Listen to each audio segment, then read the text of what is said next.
Pada saat Devi menoleh ke arah belakang, betapa terkejutnya dia menyaksikan semua penumpang yang ada di dalam gerbong tersebut, tubuh dan wajah mereka berlumuran darah. "Diam! Kalau kamu tidak ingin menjadi korban dari mereka," bentak wanita tersebut dengan tatapan yang tajam dan sambil meletakkan jari tangannya di depan bibirnya. Assalamualaikum warahmatullahi wabarakatuh. Jumpa lagi di channel Pengalaman Mistis, tentunya bersama saya Mas Gun. Judul cerita mistis kali ini, Tiket Kereta Goib dan Masinis Tanpa Kepala. Devi, seorang karyawati cantik, dan Dion, seorang pemuda yang bekerja sebagai kondektur kereta api. Dion ini mengidap penyakit insomnia. Hari-harinya selalu gelisah. Ini terjadi semenjak dia menyaksikan sebuah tragedi kecelakaan kereta api yang saat itu kebetulan Dion berada di lokasi tersebut. Seperti biasanya, bila penyakitnya ini kumat, Dion akan pergi ke sebuah angkringan untuk memesan minuman dan makanan-makanan kecil yang dibawanya masuk ke dalam stasiun. Sesampainya di dalam stasiun, Dion duduk di kursi ruang tunggu para penumpang. Saat dia duduk di kursi ruang tunggu para penumpang tersebut, tak lama kemudian datanglah seorang wanita bergaun panjang yang duduk di samping Dion. Saat itu, Dion berusaha untuk menyapa wanita tersebut. "Dari mana saja? Kok tumben telat?" Dion mencoba untuk menyapa wanita tersebut. Wanita bergaun panjang itu tidak merespon alias cuek mendengar sapaan Dion. Wanita tersebut hanya menatap jauh ke depan ke arah rel kereta api yang sebentar lagi akan masuk kereta api eksekutif. Suara gemuruh datang dari arah barat. Kereta api eksekutif memasuki stasiun tersebut dan berhenti. Wanita tersebut bangkit dari tempat duduknya, mengangkat gaun panjangnya, dan dia menuju ke pintu kereta dengan sedikit berlari. Malam itu menunjukkan pukul jam 11 malam. Seorang karyawati cantik yang bekerja di sebuah perusahaan bernama Devi datang memasuki stasiun tersebut. Lalu dia duduk di kursi ruang tunggu para penumpang stasiun. Karena lelah, Devi pun membuka handphonenya. Dan tidak tersadar, Devi tertidur di atas kursi ruang tunggu stasiun tersebut. Tak lama kemudian, suara gemuruh kereta terdengar memasuki stasiun tersebut. Dan cahaya yang datang dari kereta itu langsung menyinari wajah Devi yang saat itu tertidur lelap.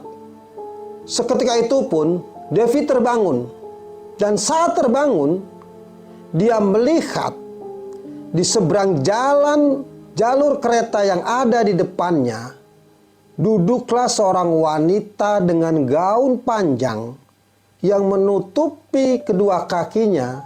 Tetapi karena jaraknya cukup jauh, Devi pun pada saat itu tidak bisa melihat dengan jelas wajah wanita tersebut. Kereta berhenti, Devi pun bangkit dari tempat duduknya. Lalu dia segera berlari menuju pintu kereta dan naik ke atas gerbong. Sesampainya di dalam, Devi segera mencari tempat duduk. Di dalam kereta tersebut, suasana tidak begitu terang karena sebagian lampu di dalam gerbong tersebut sudah dimatikan. Akhirnya Devi duduk di salah satu kursi yang ada di gerbong tersebut. Tidak lama kemudian, kereta api mulai bergerak, berjalan, melanjutkan perjalanannya. Saat Devi memandang keluar jendela kereta, dia melihat kembali wanita bergaun panjang. Tetapi posisi wanita tersebut berdiri, tidak duduk seperti yang dilihatnya tadi. Tetapi Devi tidak menghiraukan hal tersebut. Dia duduk, mengambil handphonenya, dan bermain game seperti biasa. Saat itu, Devi hanya berpikir bagaimana cepat pulang ke rumahnya. Dan karena rasa kantuk, tidak terasa Devi pun tertidur di atas kursi kereta tersebut. Kereta melaju dengan kecepatan sedang.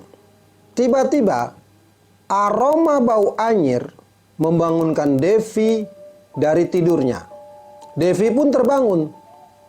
Tetapi saat itu Devi bergumam di dalam hatinya, "Oh, mungkin kereta sedang melewati sebuah pasar sehingga bau busuk dari sebuah sampah yang ada di pasar tersebut masuk ke dalam gerbong kereta."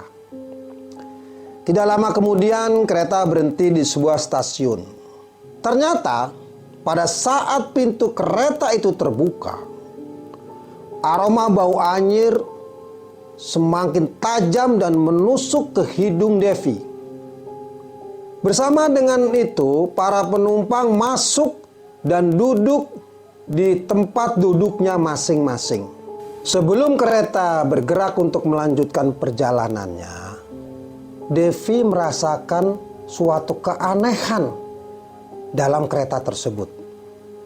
Apalagi saat dia melihat para penumpang itu menaiki gerbong tersebut tidak membawa tas sebagaimana ketika karyawan-karyawan itu memasuki gerbong tersebut.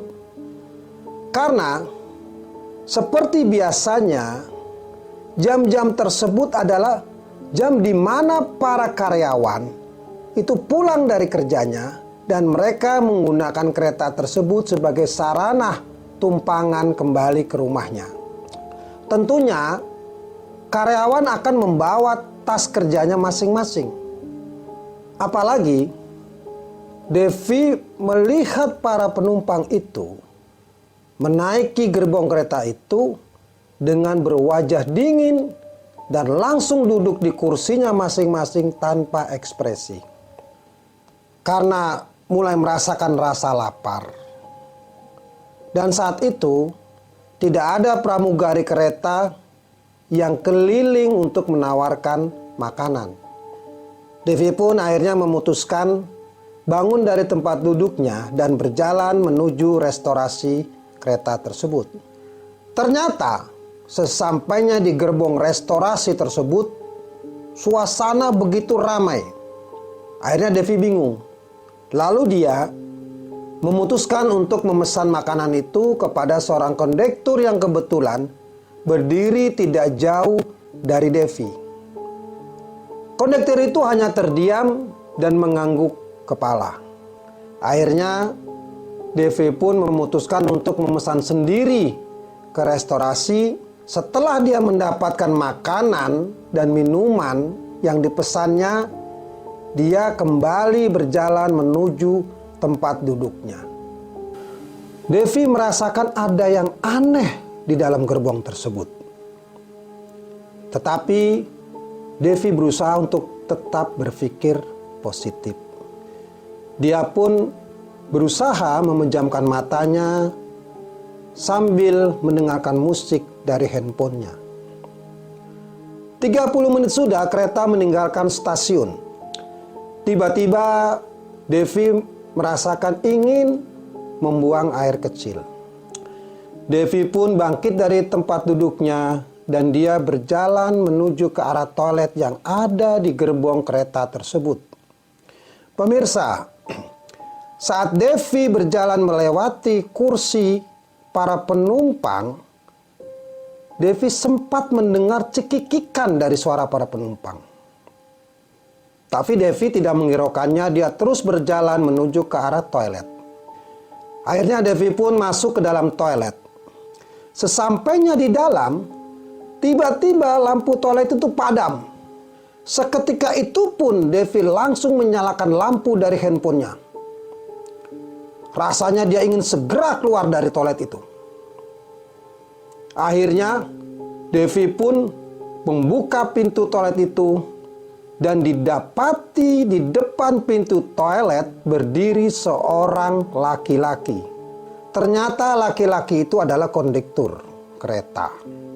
Tapi anehnya, wajah kondektur itu pucat, seperti layaknya orang sakit. Tetapi Devi tidak menghiraukan apa yang dilihat di hadapannya. Bahkan Devi bertanya kepada laki-laki tersebut, "Lampunya mati ya Pak?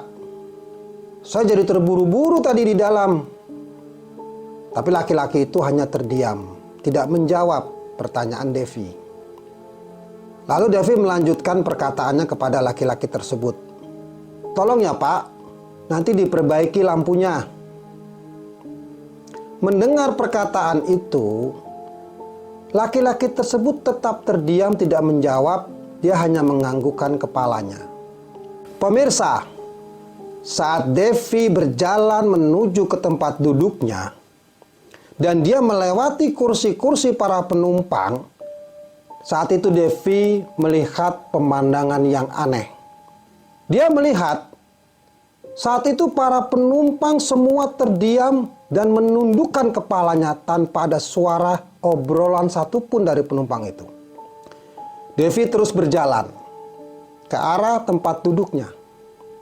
Sesampainya di kursi tempat duduknya, betapa terkejutnya Devi pada saat itu.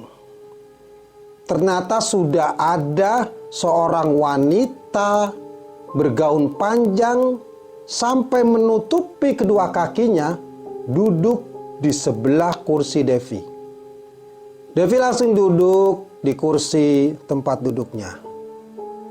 Devi beberapa kali melirik ke arah wanita yang ada di sampingnya. Dalam hati Devi bergumam, kok wanita ini mirip sekali ya dengan yang kulihat pada saat aku menunggu kereta tadi di stasiun. Devi sejenak terdiam. Akhirnya Devi memberanikan diri menyapa wanita yang ada di sampingnya tersebut. "Mbak, turun di mana?" tanya Devi kepada wanita tersebut. Wanita tersebut tidak menjawab, malah wanita tersebut meletakkan jari tangannya di bibirnya sebagai isyarat agar Devi diam. Akhirnya Devi pun bisa menangkap apa yang diminta wanita tersebut dan berkata, "Baik, saya akan diam." Pemirsa, Devi merasakan penasaran. Akhirnya dia mencoba untuk menoleh ke belakang para penumpang yang ada di belakang tempat duduknya. Saat Devi menoleh ke belakang, betapa terkejutnya. Saat itu dia menyaksikan wajah para penumpang dan tubuh mereka semua berlumuran darah. Bahkan bagian-bagian tubuhnya tidak lengkap dan ada yang kepalanya remuk. Jantung Devi pun berdetak keras sekali. Bahkan tubuhnya gemetar. Secara tidak sadar, Devi pun berteriak, "Ah! Apa yang terjadi? Diam! Atau kamu akan celaka!" bentak wanita yang ada di samping Devi. Sambil menatap tajam ke arah Devi. Melihat itu Devi pun terdiam. Devi hanya diam dan menundukkan kepalanya. Akhirnya dia meraih tas kantornya dan menutup kedua matanya.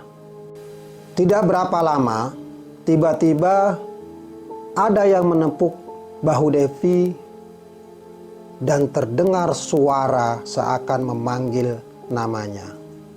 "Mbak, Mbak." Devi tersentak. Saat itu pun jantung Devi berdetak keras sekali. Devi merasakan takut, bahkan tubuhnya gemetar. Dalam hati Devi bertanya, "Siapa yang menepuk bahuku?" Akhirnya Devi memberanikan diri membuka kedua matanya. Pemirsa, saat Devi membuka kedua matanya, dia begitu terkejut karena suasana di gerbong tersebut menjadi terang benderang. Dan di hadapannya berdiri seorang kondektur. Akhirnya Devi tersadar. Berarti yang menepuk bahuku tadi pasti kondektur ini. Tetapi Devi merasa heran karena wajah kondektur yang ada di hadapannya saat ini berbeda sekali dengan wajah kondektur yang ditemuinya di depan pintu toilet. Devi pun melihat suasana di gerbong itu begitu ramai dengan obrolan-obrolan para penumpang yang memenuhi gerbong tersebut. Bahkan saat Devi menoleh ke belakang, dia pun menyaksikan suasana yang ramai oleh para penumpang. Bahkan Devi melihat semua pakaian yang dikenakan para penumpang itu rapi sekali, seperti layaknya karyawan-karyawan kantor dengan membawa tas kantornya. Melihat yang di hadapannya, Devi hanya terdiam dengan tatapan mata yang kosong. Bahkan sikapnya agak aneh sehingga membuat para penumpang yang ada di kereta itu menganggap Devi ini orang gila. Menyaksikan apa yang terjadi pada diri Devi, kondektur tersebut hanya diam. Tak lama kemudian, kondektur meminta kepada Devi untuk menyerahkan tiket kereta apinya. Devi pun mengambil dari tasnya dan menyerahkan tiket itu kepada kondektur tersebut. Setelah memeriksa tiketnya, akhirnya kondektur ini berkata kepada Devi, "Mbak, mari saya antar ke gerbong dan tempat duduk seperti yang tertera di tiket ini." Pemirsa, mendengar perkataan kondektur tersebut, Devi terkejut. Dan dia berkata, "Pak, kenapa saya harus pindah dari gerbong ini? Karena saya duduk sesuai apa yang tertera di tiket tersebut, Pak," kata Devi kepada kondektur. Akhirnya Devi melanjutkan perkataannya kepada kondektur tersebut. "Dari semalam, saya tidak pernah pindah dari tempat duduk saya, Pak. Bahkan, saya ke toilet dan ke restorasi, dan tetap kembali ke tempat duduk saya semula. Saya yakin saya tidak salah, Pak. Saya duduk di sini sesuai apa yang tertera di tiket tersebut." Mendengar penjelasan Devi, kondektur ini terdiam. Akhirnya, dia memutuskan untuk mengecek kembali tiket yang tadi diberikan oleh Devi. Di saat kondektur itu memeriksa kembali tiket yang diberikan oleh Devi, Devi bercerita kepada kondektur tersebut, "Pak, bahkan semalam ada seorang wanita yang duduk di samping kursi saya, Pak. Tetapi wanita itu tidak menjelaskan kemana tujuannya. Dan ketika Bapak tadi membangunkan saya, wanita itu sudah tidak ada di samping saya, Pak. Mendengar cerita Devi, Dion pun tertawa terkekeh dan menyerahkan kembali tiket kepada Devi. Akhirnya Dion menjelaskan kepada Devi bahwa tiket yang dipegang oleh Devi sekarang ini bukanlah tiket sebagaimana pada umumnya. Dion pun kemudian menjelaskan kepada Devi bahwa wanita yang berada di samping Devi adalah Santi. Devi hanya terdiam dan dia hampir tidak percaya semua yang baru saja dialaminya. Kemudian Devi bertanya kepada Dion sang kondektur tersebut, "Pak, sebenarnya Santi itu siapa?" Tanya Devi kepada Dion. Dion terdiam sejenak, kemudian dia melanjutkan ceritanya kepada Devi. "Mbak, Santi adalah seorang wanita yang kebetulan dia menumpangi kereta tersebut dan ikut menjadi korban saat terjadinya peristiwa kecelakaan maut tersebut." Dion mengatakan bahwa sebenarnya dia sering sekali berjumpa dengan Santi, terutama pada saat dia berada di stasiun untuk menunggu keberangkatan kereta yang akan ditumpanginya. Mendengar semua itu, Devi bertambah shock. "Mbak, memang pada bulan-bulan seperti ini atau tanggal-tanggal seperti ini, kereta maut itu melintas dan tentunya membawa para korban yang saat ini mereka sudah menjadi arwah gentayangan." Santi pun terkejut. "Apa, Pak? Arwah?" Dion mengangguk. Kemudian Dion bertanya lagi kepada Devi, "Apakah Mbak pernah mendengar tragedi maut kereta api Bintaro?" Tanya Dion kepada Devi. "Oh iya, Pak, saya pernah mendengar peristiwa itu. Bahkan sering terjadi pada saat kereta maut itu melintas. Tentunya dengan membawa arwah-arwah yang berada di gerbong tersebut, ada beberapa manusia yang secara tidak sengaja akhirnya terbawa masuk ke dalam gerbong maut tersebut. Dan ini ternyata juga terjadi kepada Mbak Devi." "Oh, jadi bukan saya saja, Pak, yang pernah mengalami peristiwa seperti ini?" Tanya Devi kepada Dion. Dion menjawab, "Oh iya, ini sudah sering terjadi, Mbak. Untung saja Mbak ditolong oleh Santi yang kebetulan sudah menjadi arwah gentayangan. Karena Mbak, ada juga mereka yang terbawa oleh gerbong maut tersebut, akhirnya hilang, lenyap dengan perginya gerbong maut tersebut dan keberadaan mereka tidak diketahui di mana adanya." Dion bisa memaklumi apa yang baru saja dialami oleh Devi. Tak lama kemudian, Dion meraih sebotol minuman mineral. Sejenak dia berdoa, lalu diberikannya botol minuman mineral tersebut kepada Devi. Devi pun menerima minuman yang diberikan oleh Dion kepadanya.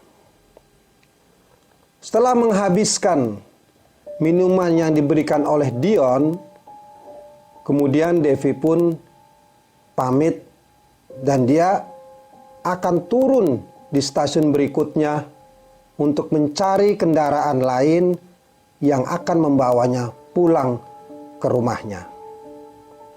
Seketika saat pintu kereta itu terbuka, Devi pun segera meraih tasnya dan berlari menuju pintu kereta sebelum pintu kereta tersebut tertutup kembali.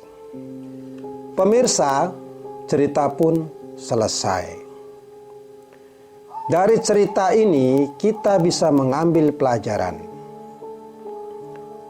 Seyogianya dimanapun kita berada, kapanpun waktunya, kita selalu berusaha berdoa dan berpasrah kepada Sang Pencipta, agar kita terhindar dari hal-hal yang tidak kita inginkan. Dan jangan lupa untuk selalu mengikuti cerita-cerita mistis lain yang ada di Pengalaman Mistis. Tentunya bersama saya Mas Gun. Wassalamualaikum warahmatullahi wabarakatuh.